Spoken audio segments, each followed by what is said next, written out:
Years ago, I was able to find hope in what at the time seemed like a hopeless situation to me, and it was through community. I'd always dreamed of attending UCLA. The poster on my wall, a continuing creation, it beckoned.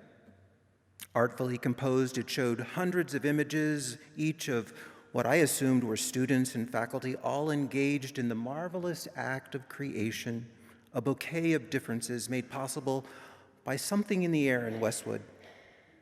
But when I got there, the reality of my experiences were a little different than I imagined. After 2 straight years of small, intimate state colleges working through fall and spring semesters, where classes went on for months, I was a fish out of water, transferring in as a junior and sinking fast.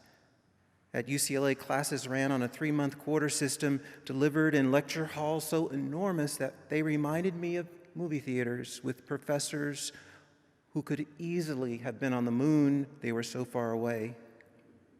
By the 3rd week of class, the first set of exams were scheduled, complicated teaching assistant hours were passed out, and it's up to you to pick yourself up, somehow organizing all of this before the next mega course took over. Rudderless, I bobbed my way through gigantic lectures on physics, calculus, the first class I ever failed. I was sinking into academic probation. What was happening? I was new to campus, and I had nowhere to turn, nowhere to go. During the day, the campus swelled to city-sized proportions, and I felt like I was being smothered by a Bruin rather than being encouraged by one. As if to add final insult, climbing the stairs to my small apartment nestled between 2 enormous fraternity houses, I heard the N-word hurled at me quietly, purposefully, to my face, just over a manicured hedge. What am I going to do? Then I remembered, I think I saw it in the campus newspaper.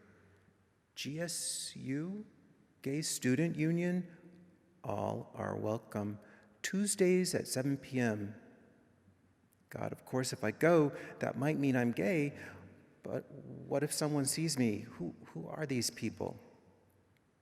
Slowly, reluctantly, I pulled myself up the marble stairs of a beautiful, Gothic-inspired building, higher and higher, passing stained glass images of redwood trees, the large wood railing polished smooth by years of use, ornate stencils announcing Black Student Union, Mexican Student Union, Women's Collective, higher and higher until I reached the last door at the top.